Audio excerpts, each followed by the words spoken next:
Friends, please join me in welcoming Ken Willard.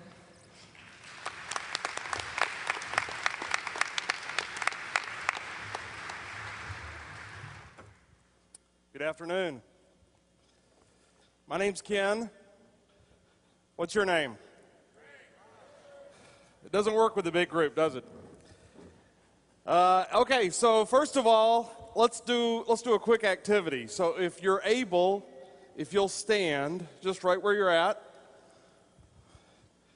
and just raise your arms up as high as you can. We could have some worship music, that'd be great. All right, you can have a seat.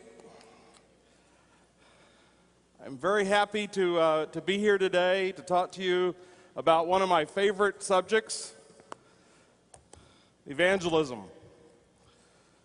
One of the most dangerous words I think we have in the Christian language. It's one of those words that not everybody really likes to talk about. I'm going to go through a quick workshop presentation, and I'm going to also take some text questions. So I'm going to go way out on a limb, and I'm going to give you my cell phone number. So please be careful with this.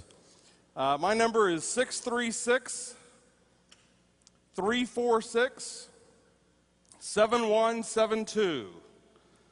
That's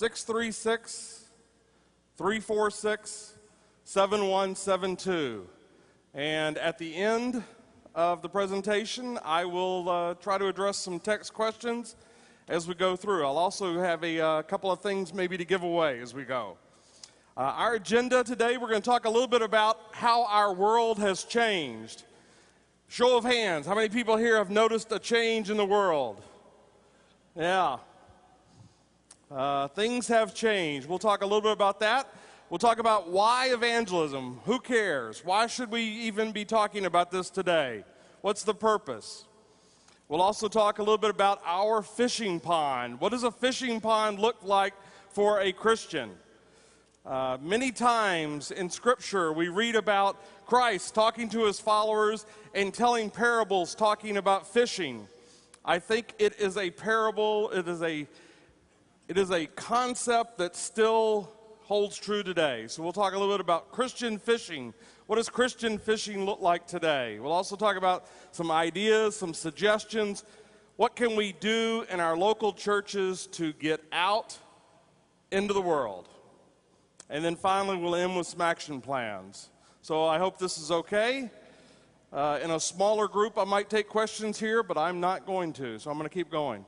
Our objectives for this short session today, we're going to recognize the need for a new process in reaching people for Jesus Christ. Let's stop right there, and let me ask you, show of hands, how many people here have been a United Methodist pretty much your whole life? Raise your hand. How many people were born into the United Methodist denomination? Okay, show of hands. How many people married into United Methodist? You became a United Methodist because you married into it. I could not see most of that, but it looks like from up here, that's pretty much everybody. How many people here, show of hands, are at the local church that you currently attend because of an invitation from somebody there? Very good, very good. How many of you, show of hands, how many people are a Christian? How many people are a Christian because somebody invited you to church? I can't tell really well, but it looks like that was not nearly as many as people were born into it, which would make sense. Part of our challenge is that the strategy that worked for many years is not currently working. As Norma said, I work with churches all over the country, and I do church consultations, and I do a lot of work with congregations, and we go in and we talk about what is the strategy that got us to where we are today. And unfortunately, in most cases, that strategy no longer applies. So we'll talk about a new process. What are some new ways? I want to understand why evangelism is so important. And again, why does it matter to us today identify some key concepts for fishing, and discover some new ways to reach the lost. And I want to emphasize we are looking to reach the lost. Christ did not say, go and steal sheep from the other shepherd. Christ said, go and find the lost. Okay, a couple of things. Evangelism, like I said before, evangelism is one of those words that most people cringe when they hear it. And I would tell you from my experience, most of the time that is because we grew up hearing the word evangelism, and certain things came to mind. Certain images came to mind immediately. We probably saw a preacher on TV. We probably saw someone who was standing on a street corner with a bullhorn. There's a great video out there, by the way, bullhorn video. The person in it's a little controversial right now, Rob Bell, but it's still a great video if you want to check that out. But we have certain images of evangelism that come to mind, and I found this definition on the web. It says it's a noun. It's the winning or revival of personal commitments for Christ, militant, crusading zeal. When I read something like that, it makes me think of a hunter who's going out and killing game. There's a great book I'm going to reference several times. Anybody heard of a book called Unbinding the Gospel? Anybody read that? It's a great resource. I would certainly recommend that. It's a wonderful resource. This is the definition from that book: faith sharing. Anything you can do to help another person move closer on their spiritual journey to knowing Christ. So how many people, show of hands, how many people here are finished on your spiritual journey? You have reached the end. I hope everybody realizes that's not why we're here. We have not yet reached the end. I hope you know there are still several steps in front of you, just like everybody else. One of the things we want to do when we talk about evangelism is how can we help someone take that next step. And when I hear something like this, it makes me think of fishing. Our world has changed. How many people grew up in the 50s? Yeah. World has certainly changed. I use the 50s because a lot of things happened in the 50s and 60s. A lot of things in culture changed, and I grew up watching TV in the 60s, and most of the TV shows I watched were about the 50s. Lots of Andy Griffith, lots of other, Leave It to Beaver. In the 50s, we had flourishing, growing churches. Most of the churches that we had around the country at that time were growing. One of the ways that I know that is because I walk into churches all the time, and we're really good about putting the date on a building. Have you ever noticed that? And I see a lot of expansion in buildings, churches all over the country. Additions were made in the 50s and 60s. This may be true of your church at home. We had two-parent families. When we said the word families back in the 50s and 60s, it was pretty much two parents. Now, families with a divorce was very rare.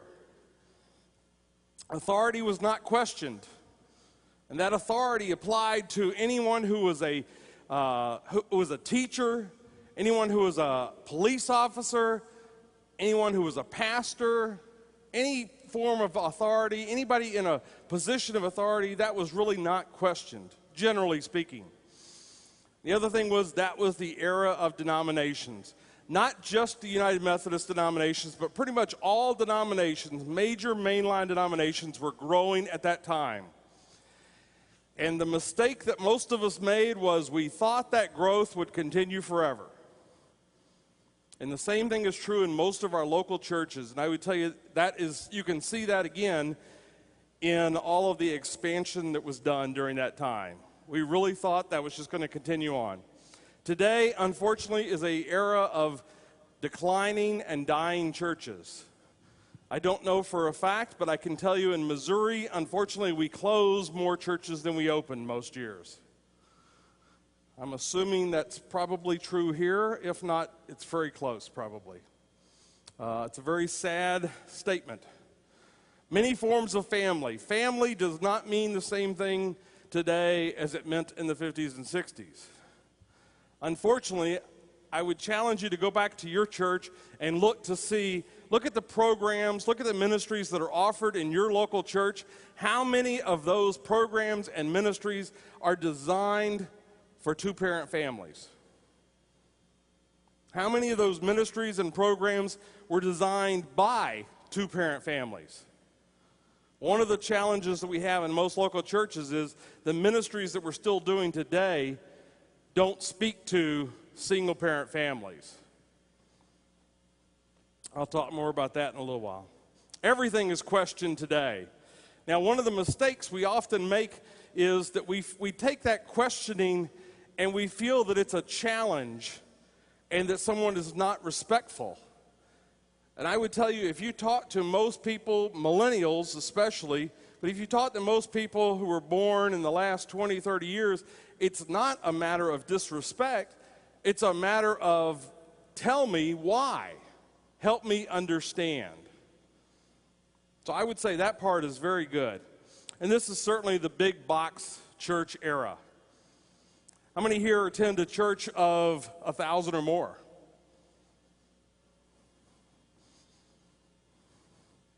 Is there one hand? No.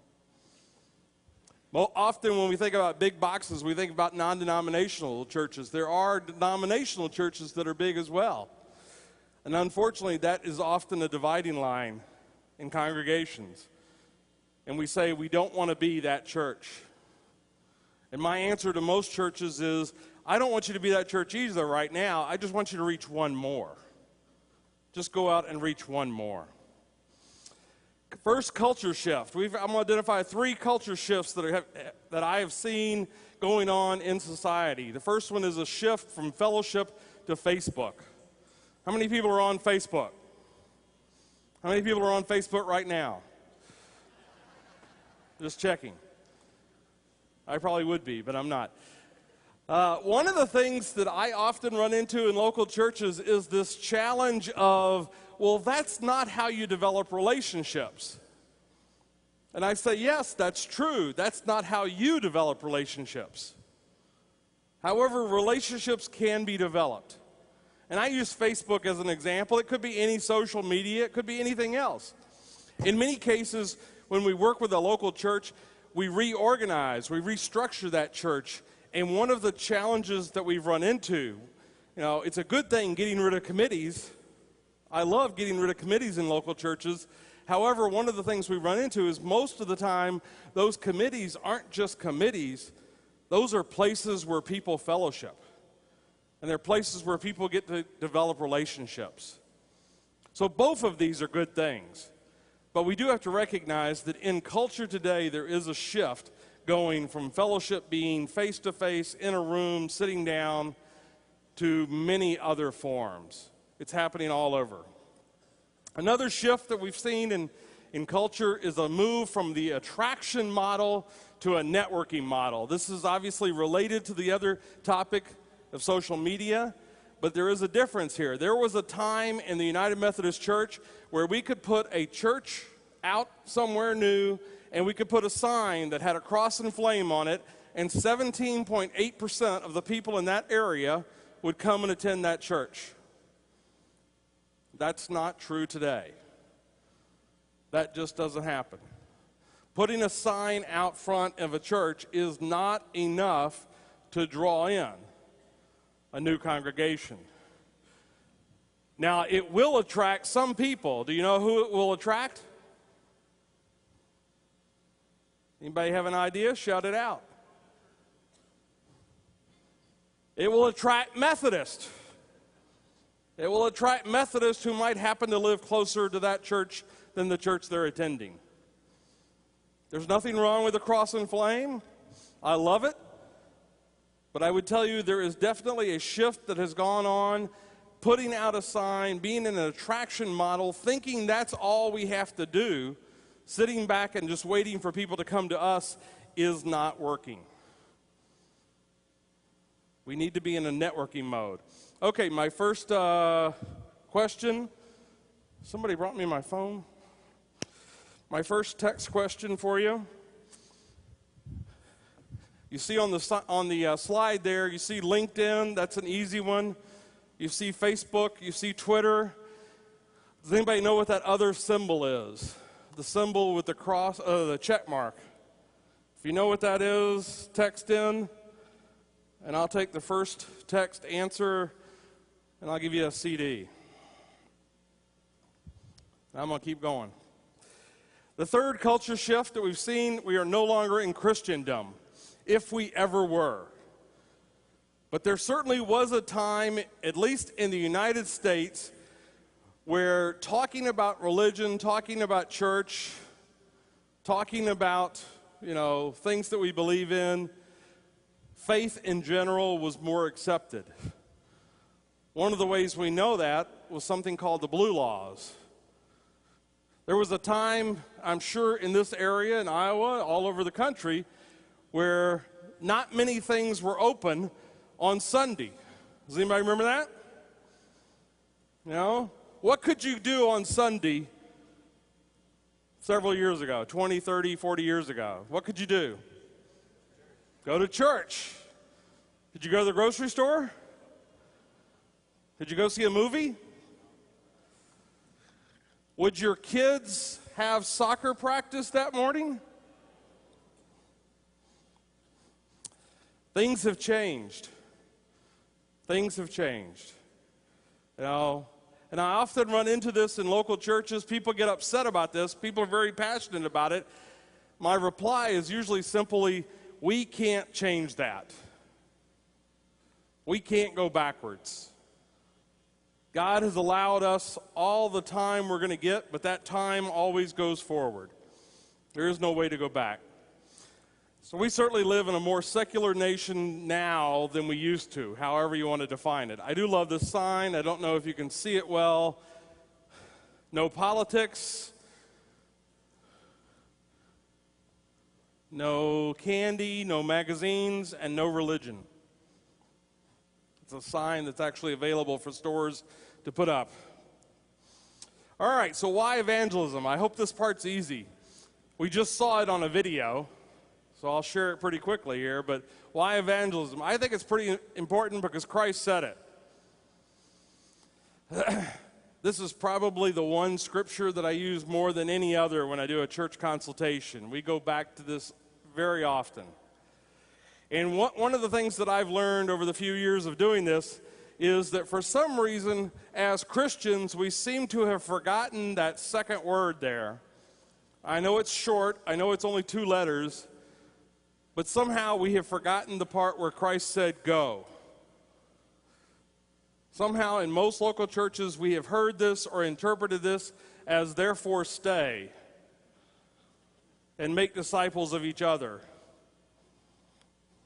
And I don't believe that was Christ's intention.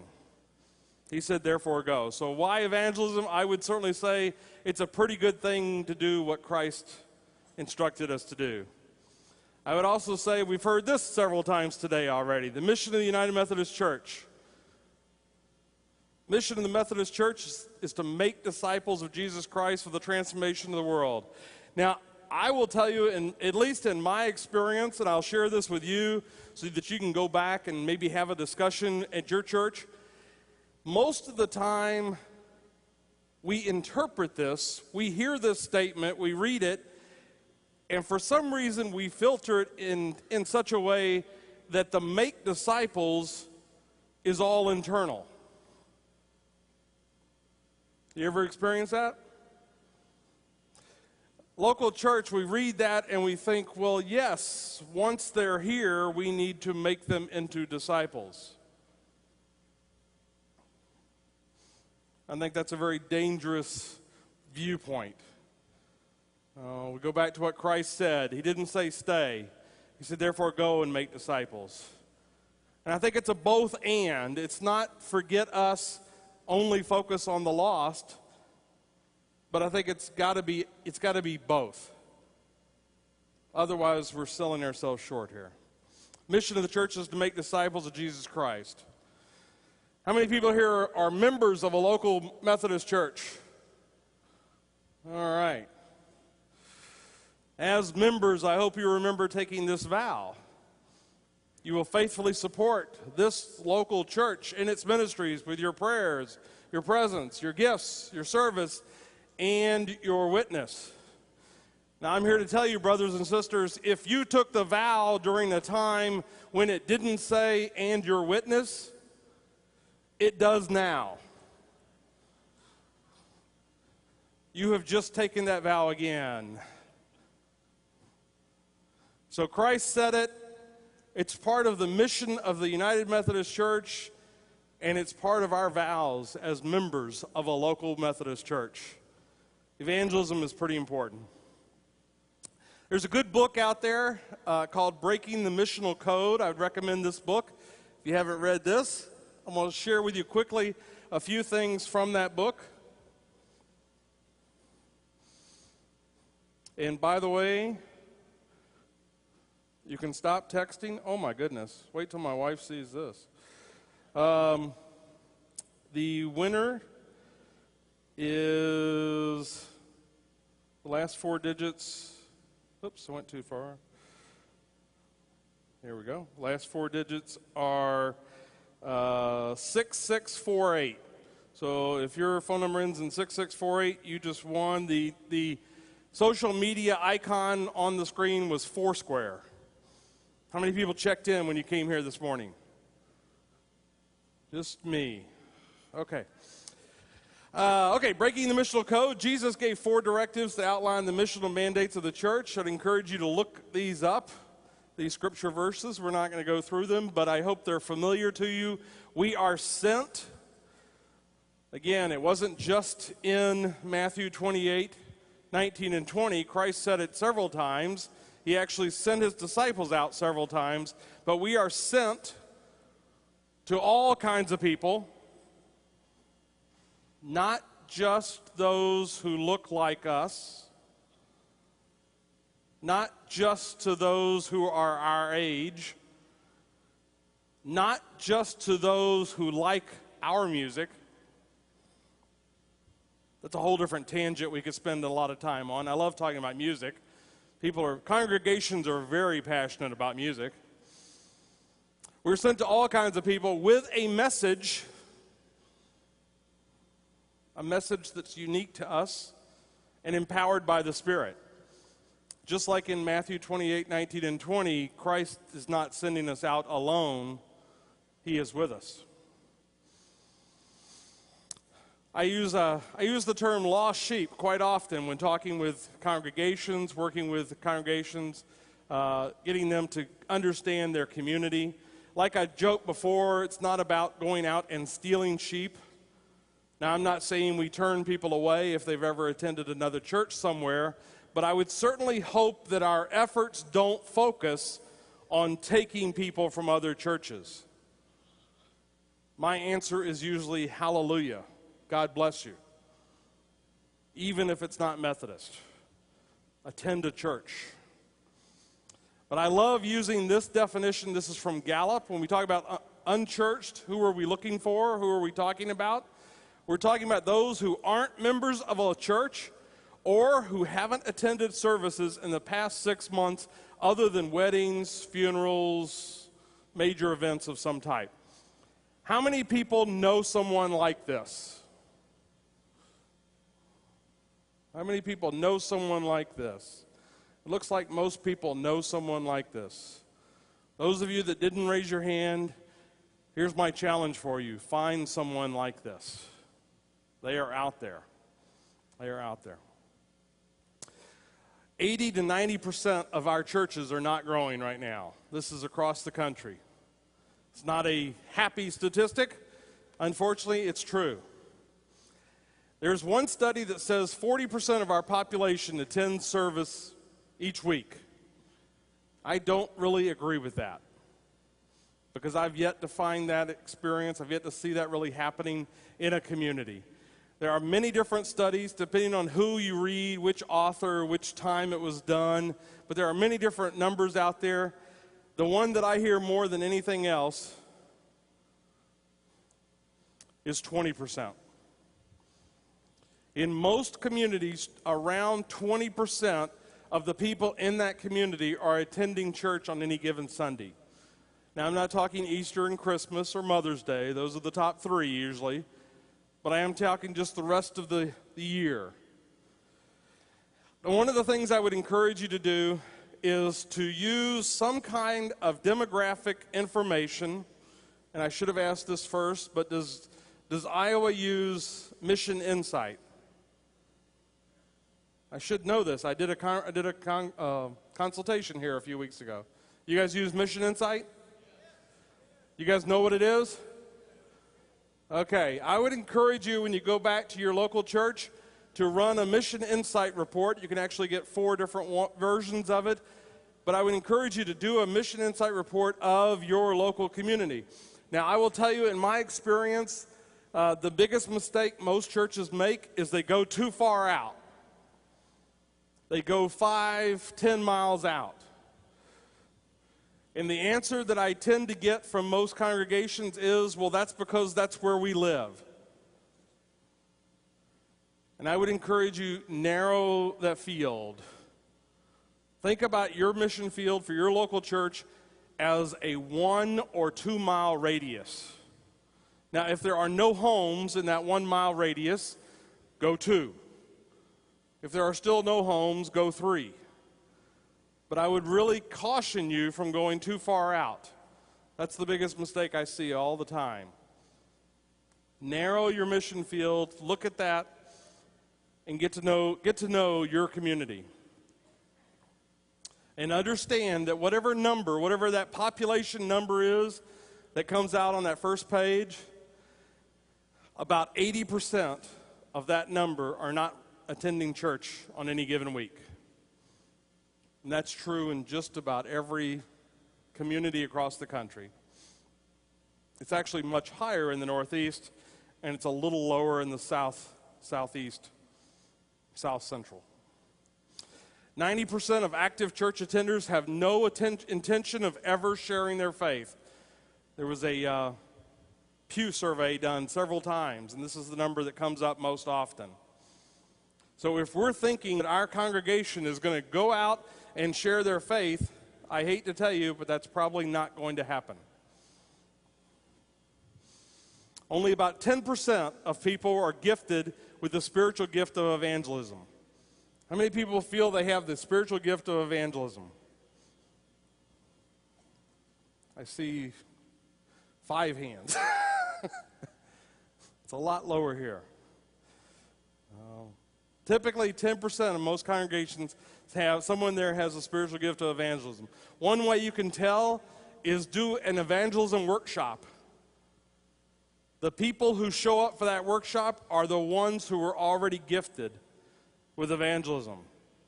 They are typically the ones that are very excited about evangelism and want to know more. And then look at the rest of the congregation.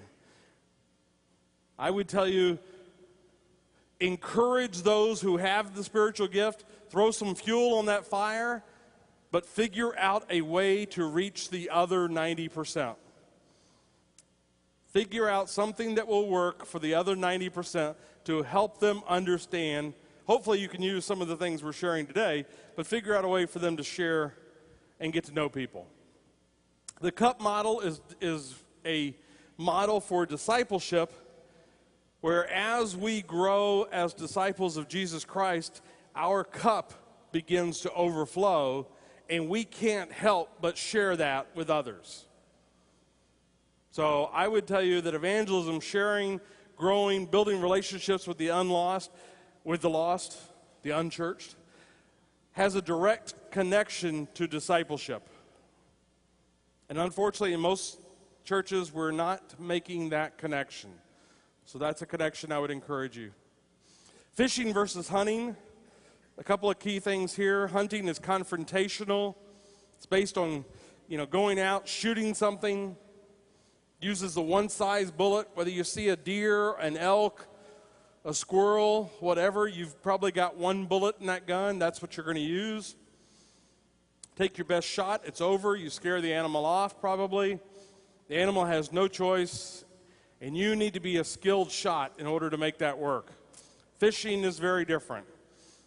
Based on attraction. Get them to nibble. Get to know the fish. Oh, I'm not a fisherman, but I have a lot of friends who do this all the time. And one of the interesting things they share with me is, you've got to know what type of fish you're going after, because that will influence what type of bait you're using. That will also influence what time of day you're going out and where you're trying to fish. Fish gets a choice. Anybody can fish. You can give anybody, any age, somebody who's never fished before in their life, you can give them a pole with a lure on the end of it, and they have a pretty good chance of catching a fish. When Christ taught his disciples about fishing, he used many different parables, many different examples. We read many different stories in Scripture about Christ and who he was telling individuals that he encountered to go out and reach. This is the end of the story where Christ has cast out the demons. Do you remember this? Into the pigs. And they run off. And the man comes to him and says, I want to go with you. And Jesus said to go home. Go to your family. Tell them how much the Lord has done with you. Start with your family. Start with those closest to you. Paul talked about starting with those who he was working with already. This is a fishing pond example. So I know some of you may have downloaded this off the web. If you're looking at this on your iPad, it's probably too challenging to write. I would encourage you not to write this on your iPad. But you might want to use this on a scrap piece of paper or something nearby. But this is a way to think about going out and reaching people and having a relationship that will bring them closer to Christ. I would encourage you always start with those closest to you. The one is us. The one is you. Start with your immediate family. Are there those people in whatever you define as your immediate family who would fall under the definition of unchurched? Then expand the circle. Relatives. Again, whoever you define as your relatives, whatever definition works for you. Close friends. People you work with, your neighbors. Keep mowing out further and further, and finally acquaintances. When I do a workshop in a local church on evangelism, and we go through and we do activities, one of the things we do is we start with an activity to talk about what's the fear? What are the things that concern you about evangelism? And one of the things that comes up almost every time is most people interpret that as having to go out door to door and encounter people they've never met and baptize them. Some form or fashion. I've got to go door to door. I've got to go encounter people that I've never met before in my life, and I've got to take them across the line to accept Jesus Christ. Do you think that's true in your church? Now, I would always encourage them, don't think about it in those terms. In fact, don't start there, please. Those of you that are gifted in evangelism, God bless you. Go do it. The other 90+% of us, I would encourage you start with those you know. The other thing that I would share with you related to this, in my experience, it's somewhere along the line, most of us have bought into the lie, and I'm not sure where this came from, but we've bought into the lie that we are growing as Christians as we cut off all things that are not Christian and all people who are not Christian. You ever heard this? We listen to Christian music. All our friends are Christian. We hang out at church. We start cutting off, maybe not intentionally, but we start cutting off everything in our life that is not what we define as church or Christian. And before we know it, we have developed this bubble around us. And everyone in that bubble is Christian. Brothers and sisters, I tell you, it's really hard to reach new people for Jesus Christ in a Christian bubble. One of the things we have to do is get outside of that bubble and intentionally encounter and get to know people who are not Christians. 4 keys to spiritual fishing I want to share with you. First one is to identify the people in your personal fishing pond. So when you look at that pond and you look at who's in that pond, who you might know that's unchurched, then I would encourage you to identify those people. This is another scripture that I use all the time in a local church. Remember the mission field we were talking about? When we were talking about mission insight, Christ said, "You will be my witnesses in Jerusalem." They were in Jerusalem. You will be my witnesses in Jerusalem. Christ is saying, start here. Then go out, Judea and Samaria. Now, I love the fact that he brought up Samaria because I'm sure there were people in the audience going, wait a minute, time out, not Samaria. Who was in Samaria? Anybody know?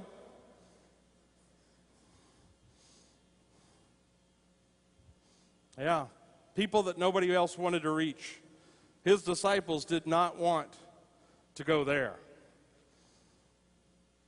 Is there a Samaria in your mission field? Is there a part of town nobody likes to go to? Are there people in your city, in your community, that no other church wants to reach? Start in Jerusalem. Work out. Another key to spiritual fishing, learn about the fish in your pond. Get to know the people that you have listed. Don't worry about having to baptize them. Don't worry about having to get them to cross the line to accept Jesus Christ. It will come in its own time. Get to know them first. Learn about people. I would tell you the best tool that you have as an evangelist, the best tool that you have to get to know people are your ears. I would encourage you, do a lot more listening than you do talking. Find out what you have in common with them. Those are great points. Those are the areas that you can really help to take that relationship to another level. Get to know all about them. Chances are, almost every time, you will find that you have something in common. Find that common ground. And then finally, remember that fish get hungry at different times. When we talk about evangelism, this is called receptivity. How open are they to the good news? Understand that not every seed you plant will sprout. Remember the parable. Not every seed falls on good soil, but that doesn't mean quit planting. That doesn't mean stop trying. No. Receptivity is a challenging piece for all of us who are trying to share the good news, for all of us who are trying to get to know people. Does anybody know someone who, if you talked about church or you talked about Jesus or you talked about God, they would say, go away? I don't want to know your God. I don't want to hear about your church.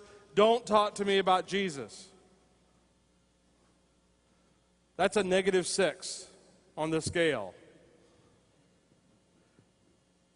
Our challenge is to help people move from wherever they are on the scale of receptivity just to the next step, just to the next level.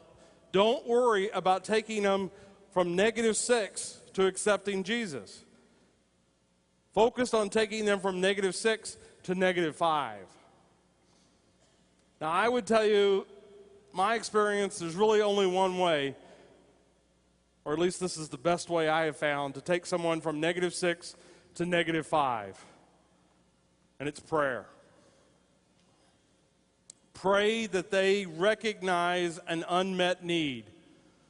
Pray that they recognize something missing in their life.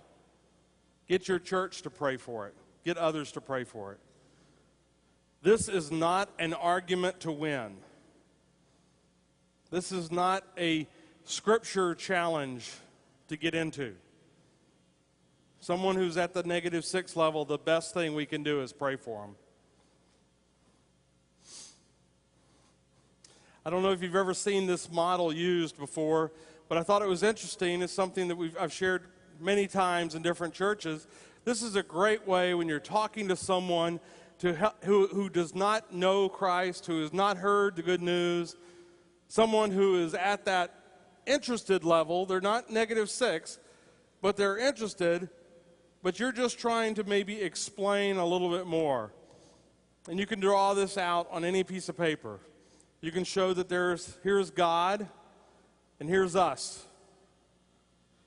And unfortunately, we've been separated. Sin separates us from God. And no matter how many good works we do, no matter how many good deeds we do, no matter how hard I try, I'm not going to be able to go across from where I am to God.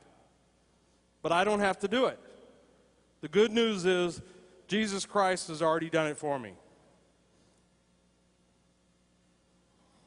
Now, I thought it would be good. We'll see, we're going to show a little video that shows what does this look like in action. I'll show that video. Hey, what are you up to this weekend? I'm going to a wedding. Yeah? Oh, yeah. Everyone's getting married pretty much. Yeah. I know, right? That seems Yeah. like what's going on. I know, really. Well, are you going to be home Sunday?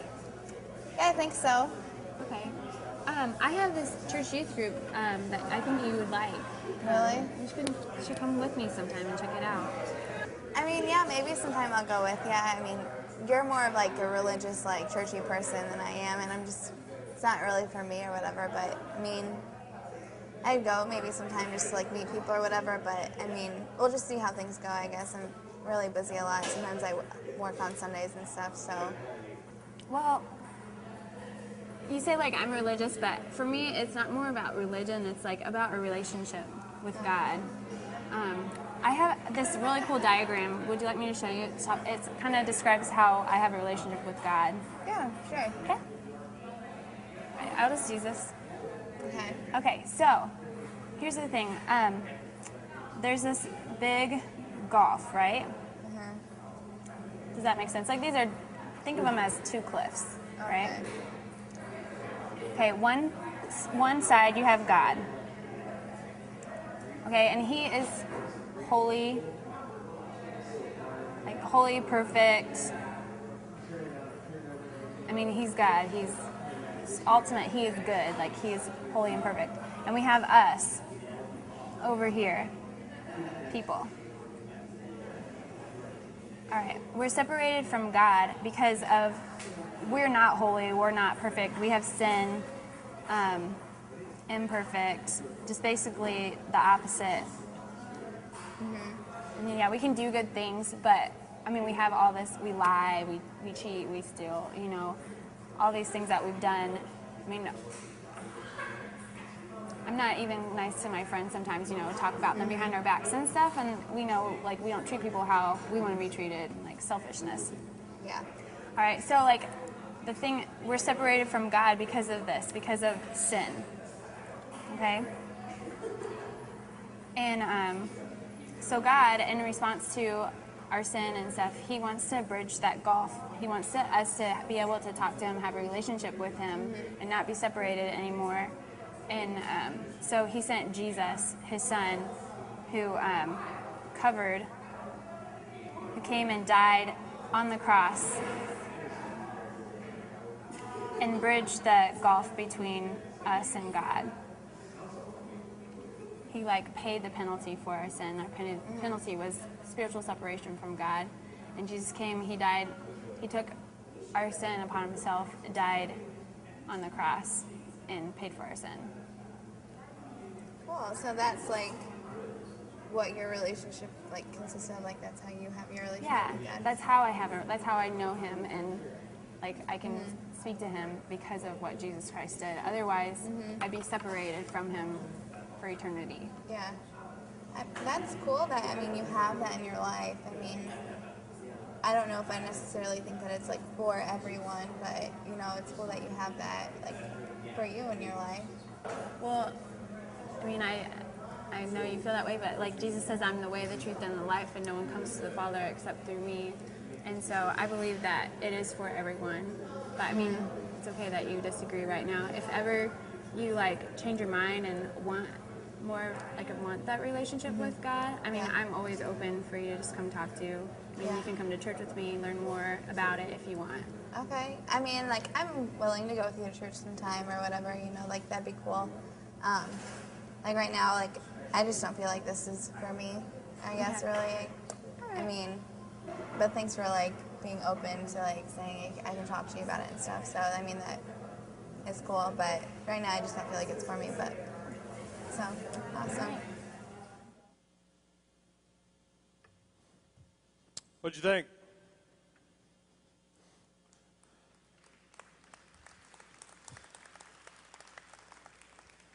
Here's what I'd like for you to do. At your table, just for 20 seconds here, but turn to somebody and identify what was something that she did well in that video. What is one thing you think she did good? So turn to somebody and share.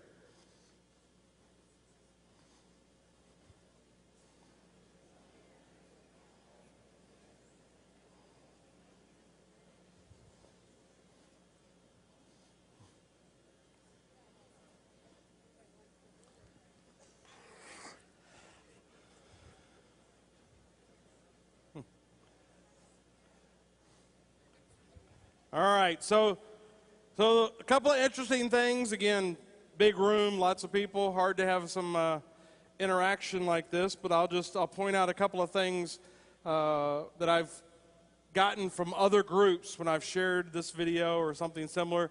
You know, it's interesting, you know, when she shared that with her friend, did she already know that person? Could you tell? So she didn't just sit down at a table with a stranger and say, hey, let me tell you about God. She already knew this person.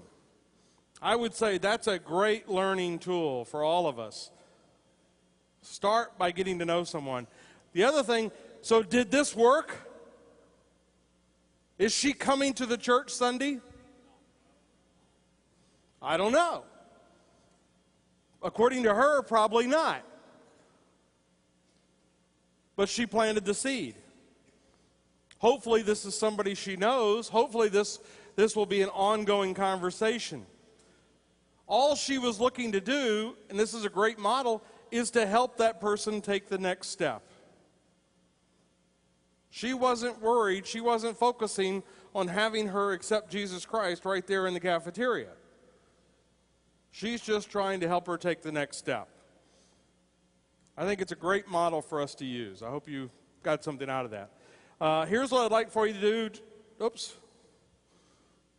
Okay. If you have something to write on, piece of paper, if you don't have a handout printed out.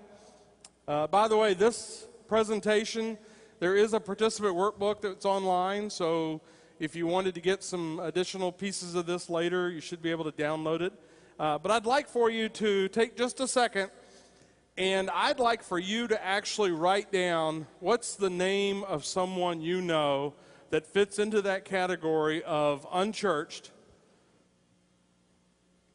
and just write down their name. So relative, close friend, neighbor, coworker, somebody you already have a relationship with. Don't worry about the number score. Don't worry about where they are in receptivity. But I'd like for you to put down at least one name.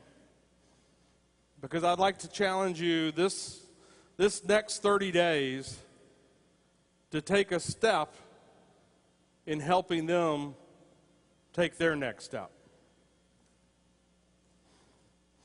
Okay, we'll talk a little bit about building bridges to the community. When we work with local churches, one of the challenges is most churches do not have an understanding of what it takes. How do we get out of where we are today and get back into the community? So how do we connect intentionally this bridge into the community? So we're going to talk for a few minutes about this. This is getting into kind of the practical. We've talked a little bit about evangelism, what it means, why it's important. Now I want to transition into, so how do we do it? What's a way that we can actually go back into a local church and help make this happen? So I want to start with an activity. We're not going to do the activity today, but I'm going to describe it. I do this often with ad board, ad council, leadership teams. And I'll go in and I'll meet with the team and I'll have them bring in the church calendar for the year. So I want to see a full year's church calendar. And then we go through the activity of putting up on flip charts everything that the church does during the year. Okay, so every activity that the church does. And we usually, I don't care what size church it is, whether it's 20 people, 200 people, or 2,000 people, there's a lot of stuff on those flip charts. Every church I work with is busy. Every church calendar is full. I've yet to encounter a church of any size that says we just have open months with nothing going on. So there's plenty of activity going on. So we put it down and we just write out everything that the church is doing and we put it up on a wall and we look at 3, 4, 5, 6 different flip charts just filled with stuff.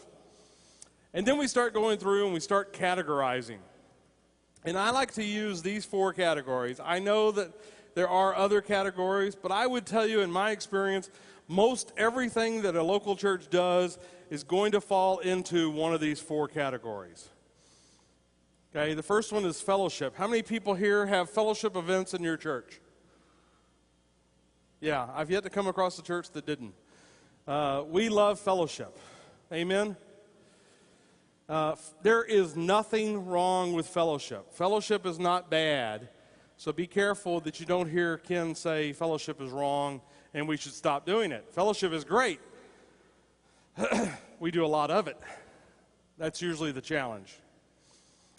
Fellowship is, well, it's interesting. There's actually a couple of different definitions of fellowship. The one that most of us use in local churches, fellowship is us. It's things we are doing for us. There is also another definition out there that includes the community, but I've yet to really experience that in most local churches. Most of the time we do fellowship events, it's for us. Again, nothing wrong with that. That's a wonderful thing. Some churches I work with do fundraising. Anybody here do fundraising? Yeah, that was a white lie. Every church I work with does fundraising. Every church tends to do a lot of fundraising. Again, nothing wrong with fundraising. I think there's a couple of challenges with fundraising. In most of my experience, who do you think we're fundraising from? Ourselves. Now, I've yet to really have someone explain this to me correctly or in a way that I can accept. Why are we fundraising from ourselves? Why are we selling cookies for money? Why are we selling pancakes? Why, good stuff. I'm nothing against any of that. But it's just very interesting how in most local churches, all of our fundraising, we're fundraising from ourselves. We're collecting money from each other. So I think there's a danger there. I'd rather talk about stewardship, by the way. The other thing with fundraising is we often like to do this little thing called a community event. So one church I went into, they were really proud. They were doing a breakfast every week. So they did this pancake breakfast every week. Now the interesting thing was the kitchen was downstairs in this little local church. And they were very proud because they told me several times that this breakfast was open to the community. It was a free breakfast. They wanted to feed the community. So I asked him, I said, so how often does somebody from the community show up? What do you think their answer was? Yeah, pretty much never. The other thing I asked, and I'm a trained professional here, so be careful going back and asking questions like this. I'm a certified church consultant. I never knew there was such a thing. I asked them, so how would the community know that you were having a free breakfast? And their answer to me was, well, it's in the bulletin every week. See what I mean? That was a whole different discussion. So fundraising, we do a lot. So, oh, by the way, so it was a free pancake breakfast and big spread. They were really proud of it. But at the end of the table, do you know what they had? Yeah, this little bucket, free will offering. So I had to break the bad news to them and tell them that's fundraising. That's fundraising. Nothing wrong with fundraising, but let's just be honest with ourselves. If we're collecting money of any type, it's fundraising. If we're doing a free event and we're selling hot dogs for 25 cents to cover the cost, that's fundraising. Just call it like it is. And the reason I say that is because if that is the event that someone new encounters your church for the first time, how do you think they would define it? If money is changing hands of any way, shape, or form, they are going to say it's fundraising. Now, this gets into some dangerous area, and I'll keep moving here. But I tell churches, this is what scares a lot of people. I tell churches, if you're going to do fundraising, do fundraising. Raise 10% of your church budget in one event. I don't know how you're going to do that, but if you're going to do it, quit nickel and diming each other to death and raise some funds. Raise it for a good event, raise it for a good charity, raise it for church budget, whatever you need to do, raise the funds, but raise the funds and move on. Okay, and I'll move on. Serving. The definition that I use when I talk to a local church about serving is, this is where we go out with the white cloth over our arm and we truly serve someone in need. There is someone across the street who cannot cut their grass. We go cut their grass.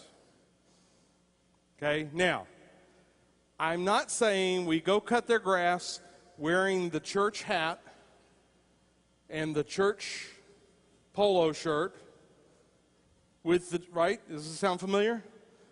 Handing out the church brochures. There's a time and a place for that. Service should be service. One of the other dangers we get into quite often in local churches, we combine.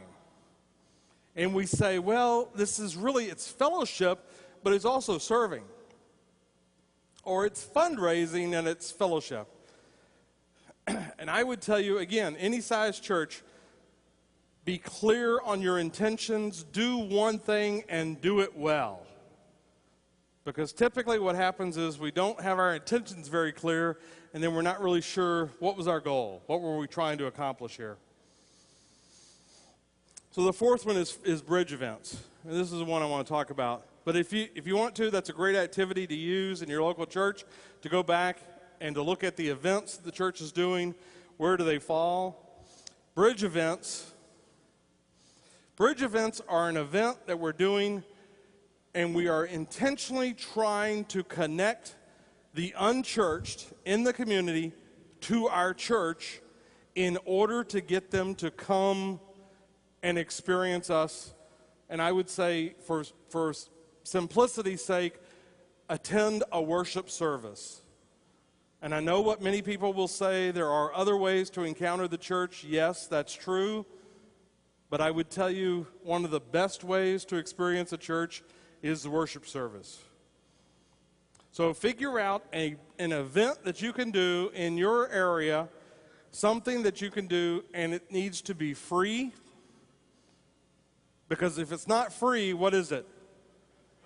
It's a fundraiser. Okay? Something that's free, and that means totally free. That means no money has changed hands. And here's the challenge for your local church. You want to take it up a notch?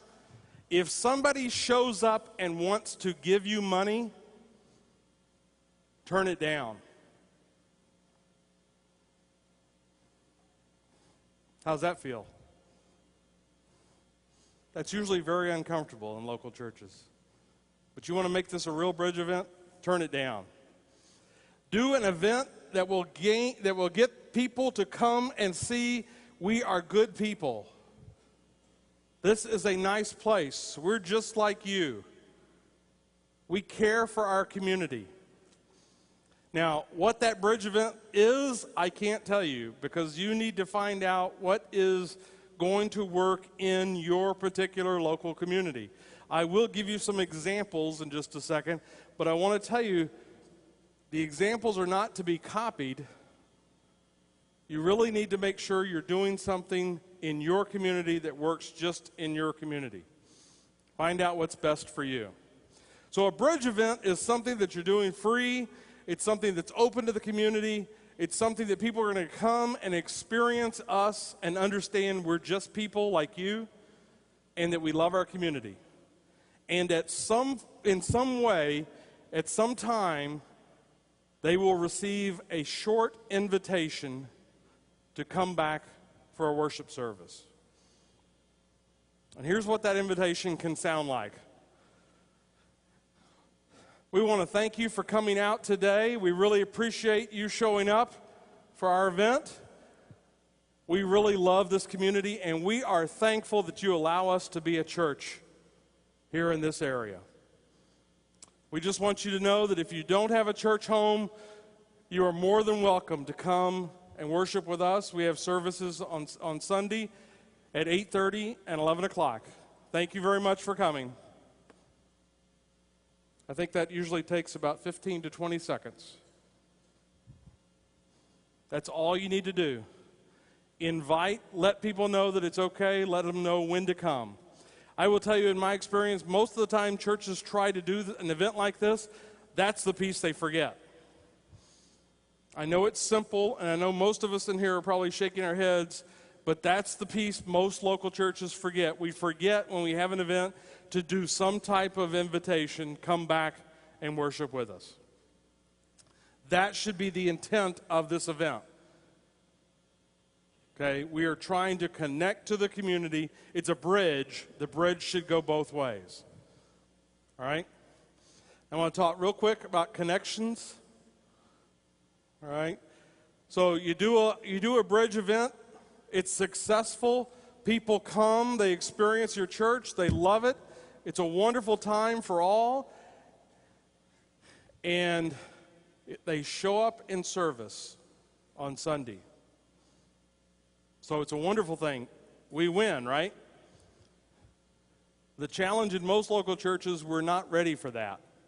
We're not ready for them to show up on Sunday. I'm going to talk a little bit about that in just a second, but I want to tell you that there has to be an intentional connection in the area of connecting people to the church. And it starts with the bridge event, but it also includes that hospitality team in your church, whatever size church you are, but some intentional hospitality. How are we helping new people feel welcome? Are we expecting to see new people every single Sunday? If you were expecting new people to come to your home every Sunday, you would probably do things differently. Are we doing things differently in our church? And then the third component to connections, to connecting people into the church, is that discipleship. So there needs to be an intentional connection point happening at each area. Obviously, there's a lot more there we could cover, but I just want to make the point that we need to be intentional about connecting people into all three areas. Bridge event activities. Okay, rather than us doing a table activity, I'm just going to share with you a couple of examples from churches that I've worked with. These are small church, medium-sized church, and large church examples. The small church example is I worked with a small church who's in the middle of a neighborhood, and they thought that was a bad thing, but it's a wonderful thing. They are in the middle of a neighborhood. They've got homes all around them. They've got people in mobile homes that they've never reached out to, but that's a different story. But for some reason, this church, when it was built, has a huge parking lot. So everybody that worships at that church could bring 3 or 4 cars and still not fill that parking lot. I'm not really sure why, but for whatever reason, they paved a big area, and it's a wonderful place for them to use, but they've never really used it. So what they came up with was an idea to do a car and motorcycle show. So they did a free event. They publicized it in the local paper. They put out flyers. They went to schools. They did a great job of marketing it, communicating it out to the community. Free event. They had local businesses donate prizes, so they could do prizes. They could do giveaways. They had all kinds of games for kids. This is a small church. This is a church of less than 60. So less than 60 congregation. Did a wonderful job. Several hundred people showed up. They had cars. They had motorcycles. They had all this stuff. It was really cool. People that lived in the community that they've never seen. They did a couple of things really well. One is they did a raffle. So any idea one of the benefits to doing that raffle? They were able to follow up with the people that filled out a raffle ticket. So they raffled off some big prize that somebody local had donated. They kept it simple, by the way. So the raffle ticket did not say name, address, phone number, email, Social Security, children's names. They just had like 2 or 3 things, name and email, I think was about the only thing they asked for. But they were able to follow up with all of those people. So here's what that follow-up sounds like. Thank you for coming. Hope you had a great time at our car and motorcycle show. We just want to share the invitation again. If you don't have a church home, we worship on Sunday at 8:30 and 11 o'clock. Is there any way we can pray for you? Somebody says, I already attend in a local church. Hallelujah. God bless. Go to the next call. Oh, nice, short, sweet. Throw the invitation out. Let the other person move the ball forward. The other thing they did really well is not just the follow-up, but they also did an evaluation of the event. They evaluated the communication. They evaluated the marketing. They evaluated how many people showed up. They were very clear on what their intentions were, why they were doing this, what they wanted to get out of it, and they were able to then look at, here's the results, and make a decision, do we do the same thing next time or do we change it? So I applaud them for that. The middle-sized church did they actually did an event on a neighboring park. So it wasn't on church property. It was on a park that was right down the street. And they did a musical event. They had several musical groups from churches and just other local musicians. And everybody come out. And they just did kind of a picnic in the park, but with all different types of music. Same thing, same story. They thanks for coming, free event, prizes, games, all that kind of stuff. They also had several people come back. Oh, I don't think I shared. The small church, they had 2 new families the next week. And since then, they've had at least 2 or 3 more families come and who said they came back because of that event. The middle-sized church, same thing. They had several people who came the next weekend after the event, and they've been seeing more people since then. The large church, and this is the one, if you're not over 2,000, this might be tough, but they did an event. They did a pumpkin festival event. They had over 5,000 people in the community show up. This church happens to have 26 acres that they use. So they did all kinds of games. They gave away 3,000 pumpkins. So the first 3,000 families that showed up all got a free pumpkin. And they also built pumpkin catapults. Have you ever seen this? I wish I had video. I wish I had pictures of this. I wish I had thought about it. But they had people build a couple of catapults, and they were catapulting pumpkins about 100 yards. And you can imagine what a pumpkin does when it lands 100 yards away. But the most exciting thing, or the most interesting thing for the kids, after it got dark, guess what they did? They lit the pumpkins. So they had flaming pumpkins flying through the air that you could see for a long way away. And when the flaming pumpkin hit the ground, again, explosion, it was pretty cool.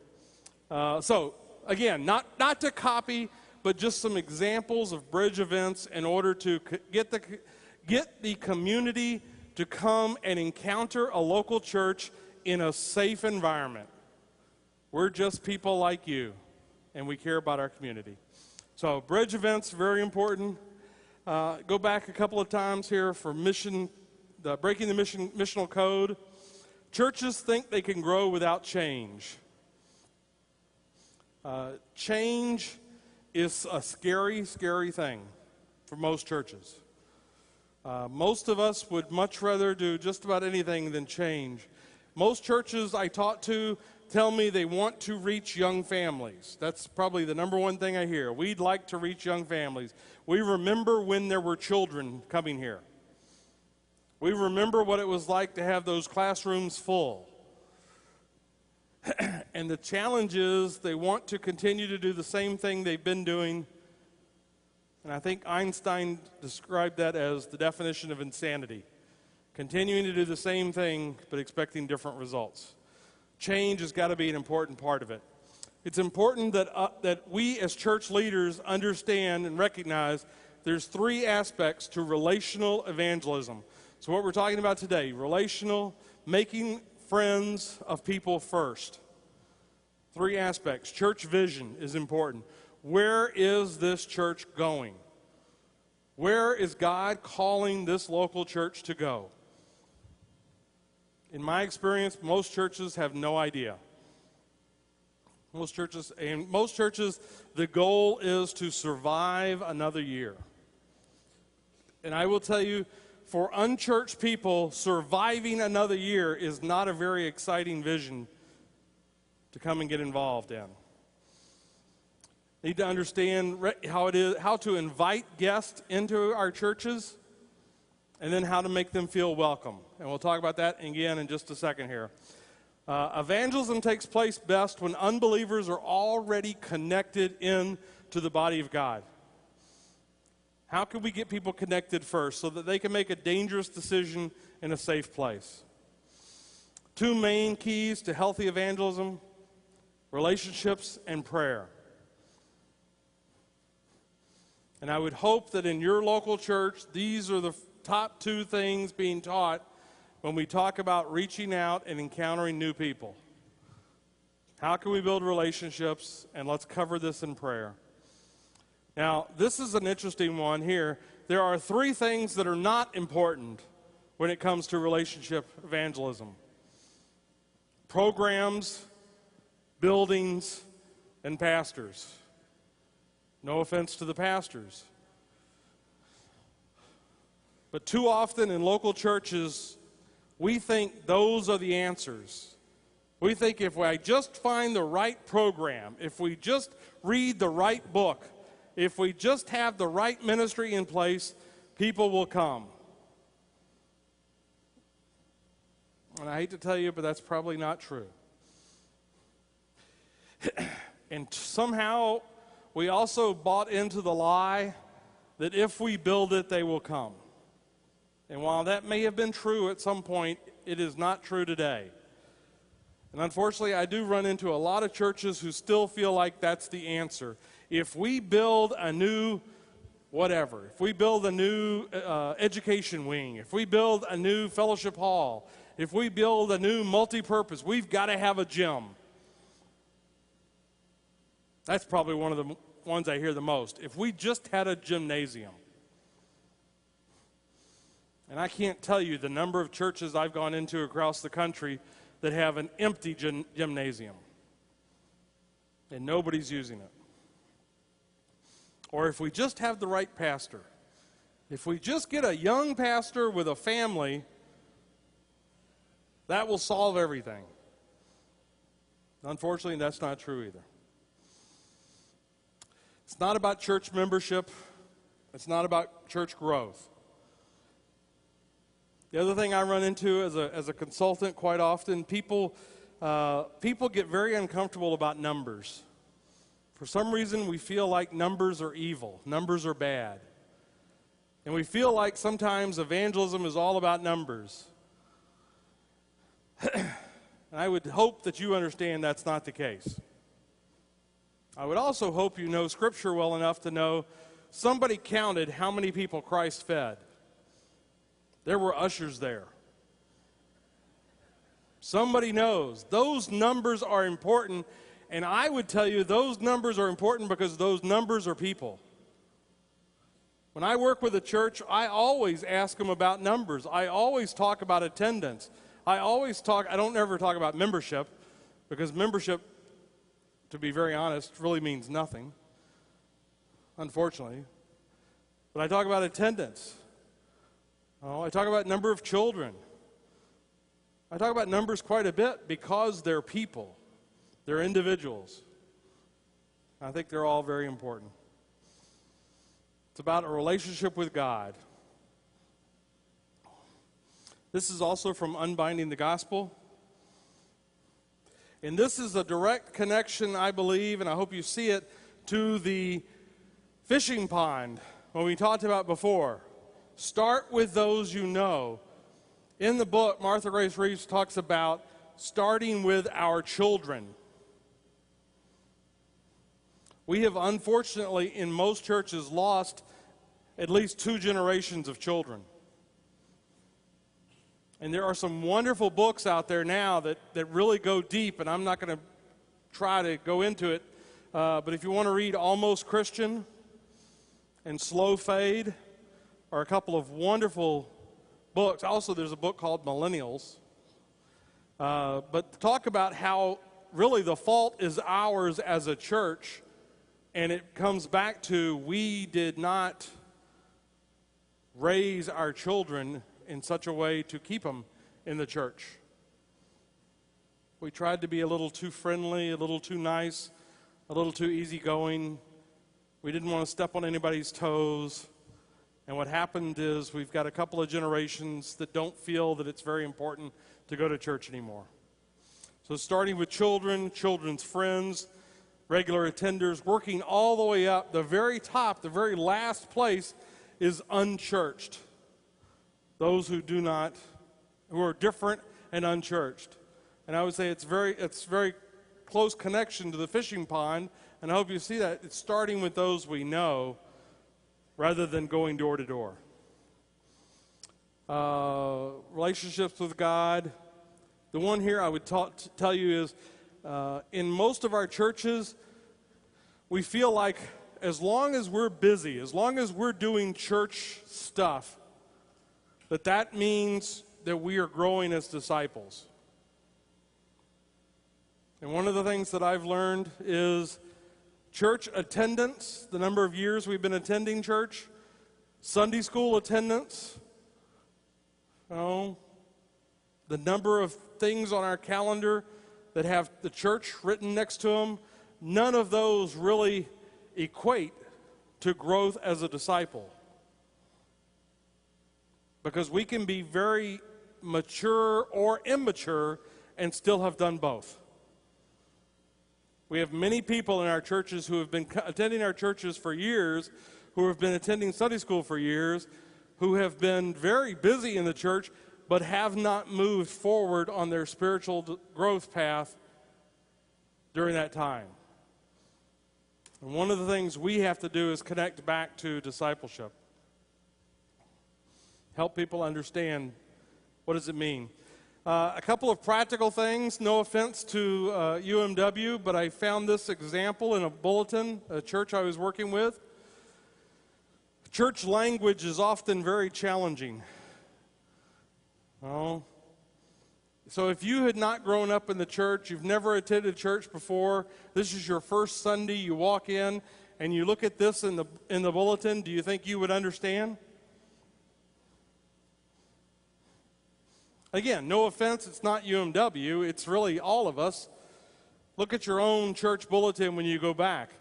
How many times in that bulletin do we have insider language?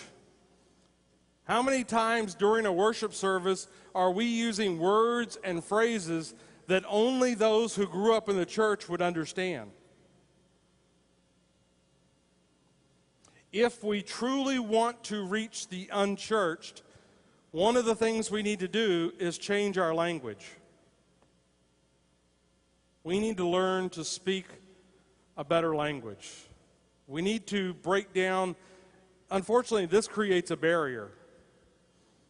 And we want to build bridges. Talk just for a second about membership class. This comes up all the time. I would tell you membership class is not necessarily the next best step for people once we've reached them and got them to come to church. I don't know about your local church, but we often have local churches where if someone, during the service, the pastor or someone says, if you'd like to be a member of the church, raise your hand, come forward. And we administer the vows right then and there. There are many studies by many people much smarter than I am and much better educated that will show wherever we are when we join the church, wherever we are on our spiritual journey when we accept and become a member of that local church, that's typically where we stay.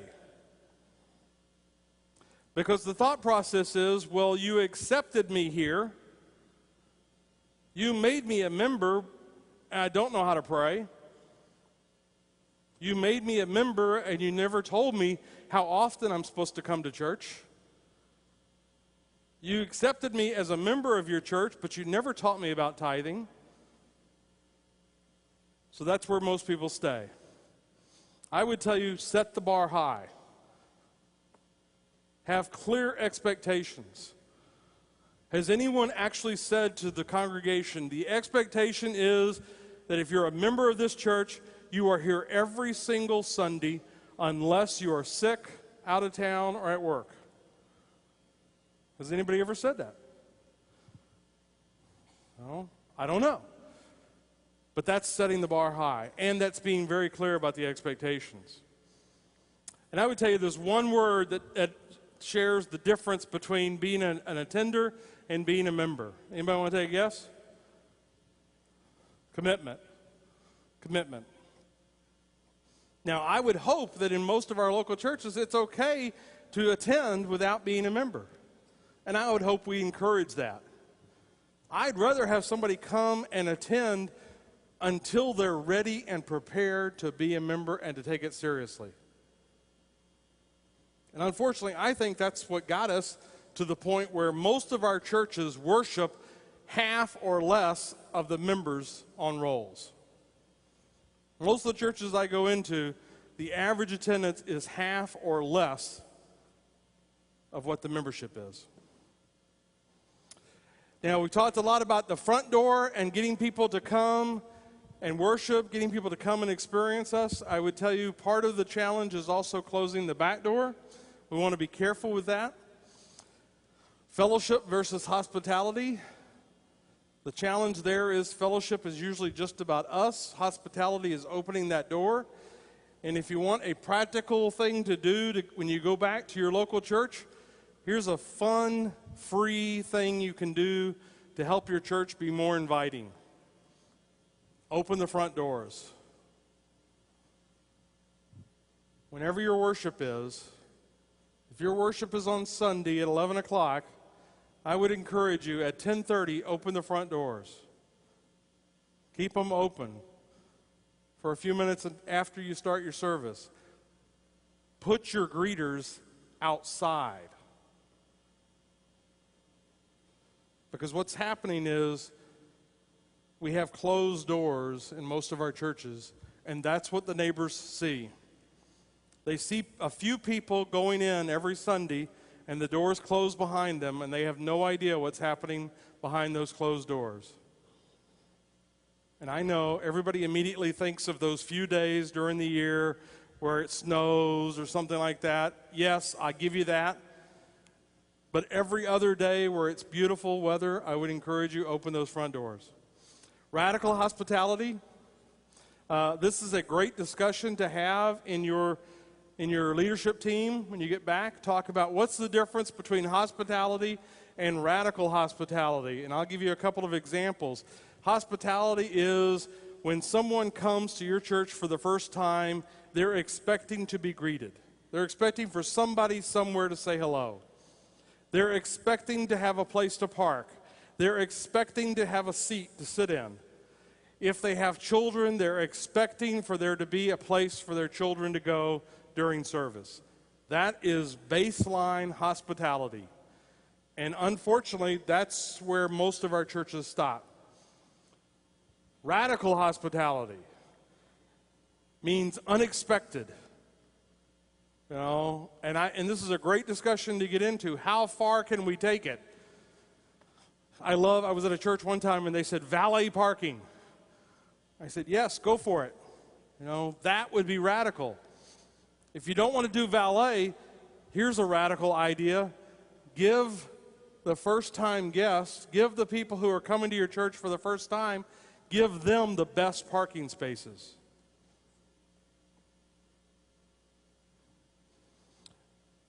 I already told you about having somebody outside as a greeter, have somebody inside, welcoming them.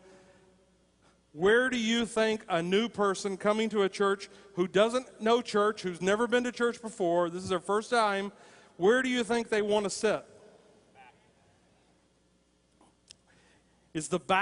Are the back rows in your church empty?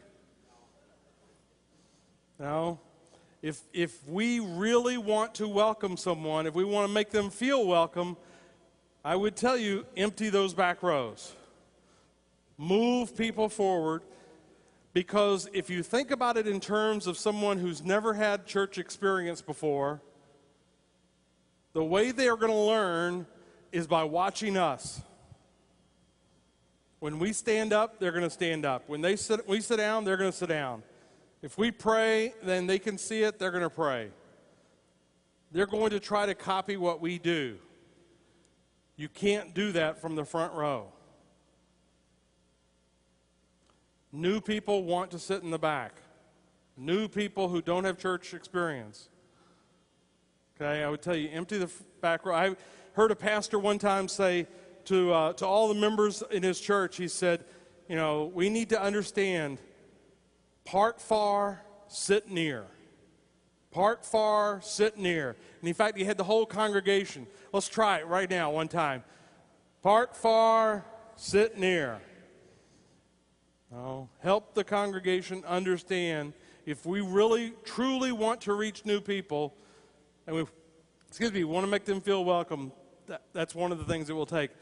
The other thing, I would tell you, probably the most important space in the church building, if I can do a consultation here real quick, other than the worship space, the sanctuary, the most important space, anybody know? Somebody said the nursery. Nursery should be the closest room to the sanctuary. So whatever's in your church, walk into your church, look and see who has the best space. Is it the Sunday school room, Sunday school class that's been meeting there for 30 years? No. I would tell you the very best space needs to be the nursery. It needs to be hospital clean. It needs to be so safe and so secure that a single mother with an infant would feel comfortable leaving her child there. So in most churches, I was in a church last week actually, everything in the nursery was clean, but it was all hand-me-down.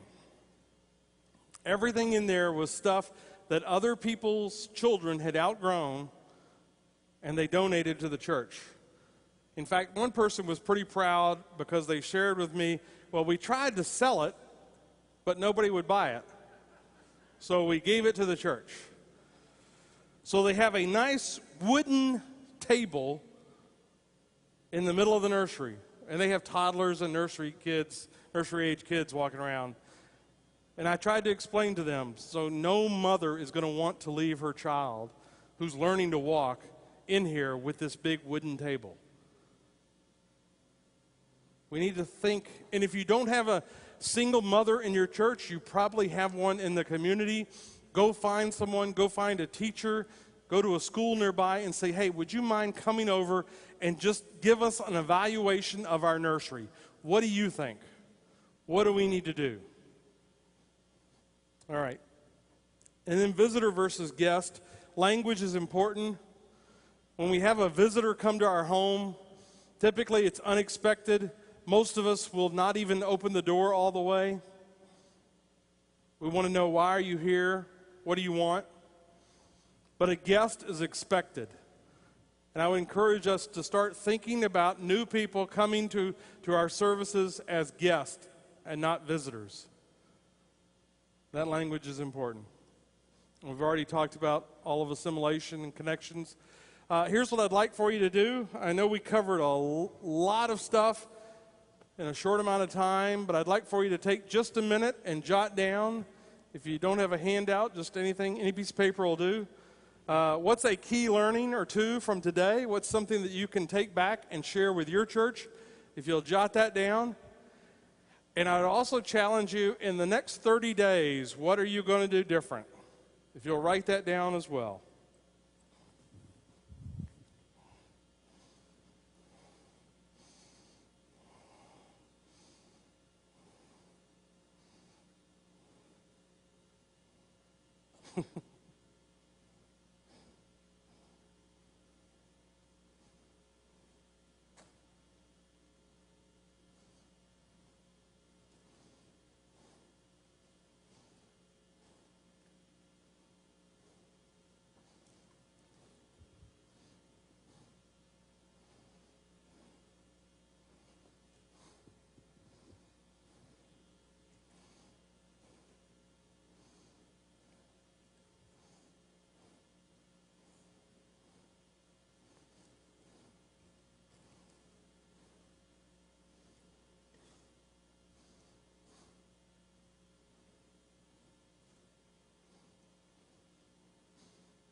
Okay, hopefully you did find something of value in our time together. I know it was short, and I know I covered a lot of different things quickly. I have a couple of questions, and I'm going to give away a couple of more books and a CD. First of all, for 0031, you may need a screen door in your church. See, one person understands that, but it's really funny to that one person. 4583, for identifying the misspelling, I will give you a book. Sorry about that. For 9551, I will give you a book as well. The question is, shouldn't bridge events be held off-site, or is that necessary? Great question. When I do a consultation with a church, what we will often do is try to get them to do one bridge event on-site and then one bridge event off-site. And the reason is, usually it's easier to do the first bridge event on-site, because going off-site just has all its own challenges and it really gets the congregation uncomfortable. But I would tell you that is a great thing. And if you're going to do 2 bridge events in a year, then yes, I would encourage you to do one on-site, one off-site. The other challenge, like everybody here knows, every church is different. And so not every church has the facility or the space or whatever to be able to do an effective bridge event. So sometimes you can go off-site and find something that works there better. For 0177 or 0117, it's in the download. For 5443, yes, part far, sit close. And no, I will not. Again, one person knows it, and it's really funny. And I think that's it. Oh, for 1978, yes, if you'll come see me afterwards, I'll talk to you about that.